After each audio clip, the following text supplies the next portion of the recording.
Teman-teman, perkenalkan nama saya Sak Agung. Saya dari Universitas Tanjungpura Pontianak, Prodi Ilmu Tanah dari Fakultas Pertanian. Di sini saya akan mengidentifikasi tanah dengan metode menipit.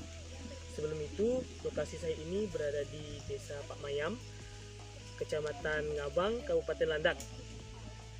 Di sini menipit ini berdiameter 50 x 50 dan kedalamannya 1 meter. Baik, vegetasi di sini ada perkebunan sawit dan juga ada pepohonan lalang. Silakan dilihat.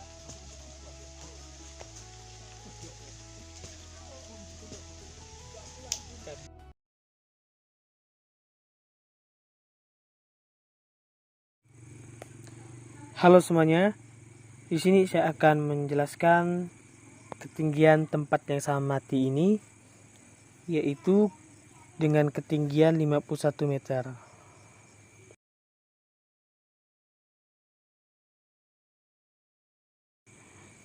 Dan untuk kelas lerengnya dari kisaran 0 sampai 15, tempat yang saya amati ini kelas lerengnya yaitu 13.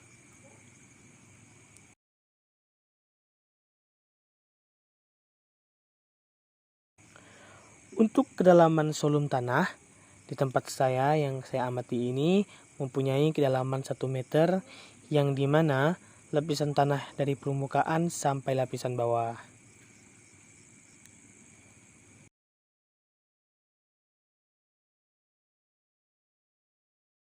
Untuk batas horizonnya yaitu horizon O kisaran 15 cm dan horizon E kisaran 75 cm.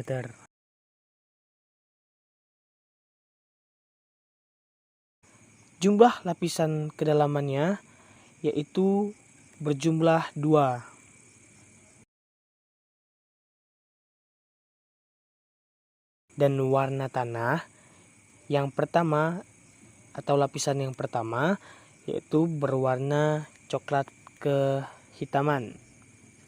Yang kedua yaitu berwarna kuning kemerahan.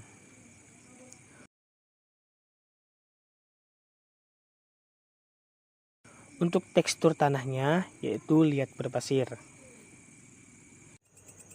Nah, pengertian dari tanah liat berpasir adalah campuran tanah liat atau lempung dengan tanah berpasir. Tanah ini adalah tanah yang terdiri dari pasir dan tanah liat, dan pada umumnya tanah tersebut memiliki susunan tanah yang terdiri dari 7% tanah lempung, 50% tanah pasir, dan 43% tanah lanau. Tanah lanau adalah tanah yang ukurannya di antara pasir dan lempung.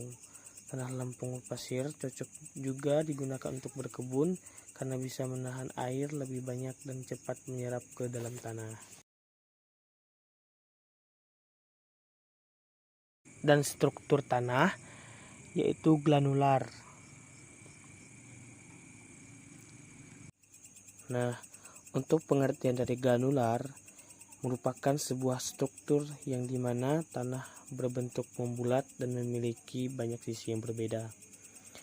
Tanah granular tidak terlalu kering dibandingkan dengan struktur.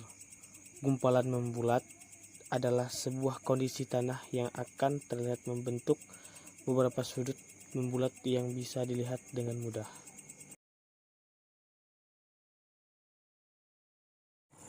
Nah, untuk tanah horizon O adalah jenis horizon tanah yang terdiri atas berbagai material organik seperti sisa dedaunan, bangkai hewan maupun tumbuhan. Letak horizon O biasanya di permukaan tanah yang paling atas, namun dapat terkubur pada lapisan di bawahnya. Selanjutnya horizon E. Jenis lapisan ini berada di bawah permukaan tanah yang telah kehilangan kandungan mineralnya secara cukup besar. Horizon E kerap melekat pada jenis horizon A dengan tujuan untuk menggantikan lapisan tersebut. Untuk membedakan dengan batas horizon di bawahnya, cirinya adalah warna lebih terang daripada horizon B.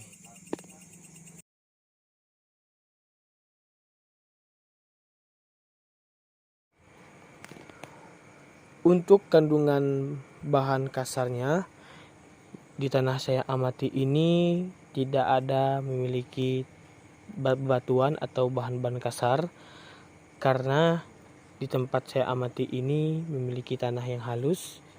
Jika dihancurkan pun tidak ada memiliki butiran-butiran kasar.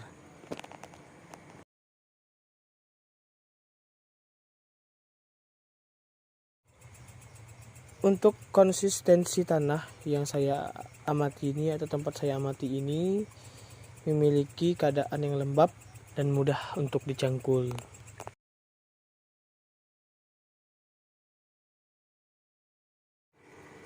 Untuk proses pedogenesis pada tanah ultisol diawali oleh proses potsolisasi yang merupakan proses pencucian yang mirip dengan latosolisasi.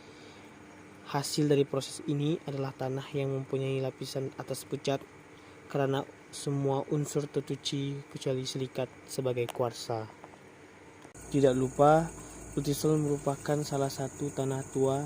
Terdapat horizon iluvasi yang padat, mengalami pencucian intensif, tanah lapisan atas tipis, kesuburan rendah, dan tanah banyak mengalami degradasi.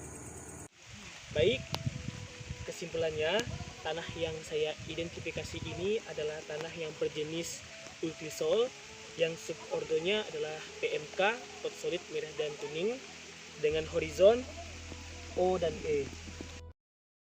Sebelum itu, tahukah kamu tanah PMK? Tanah PMK adalah tanah yang terbentuk karena curah hujan yang tinggi, suhu yang sangat rendah, dan juga merupakan jenis tanah mineral tua. Dan jenis tanah ini umumnya berwarna kuning dan kemerahan.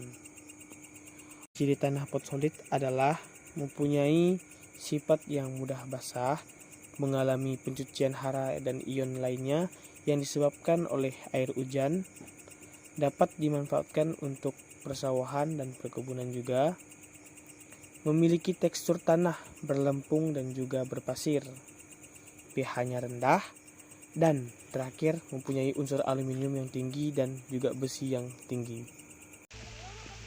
Baik, sekian dari saya. Kurang lebihnya saya mohon maaf. Sekali lagi, terima kasih.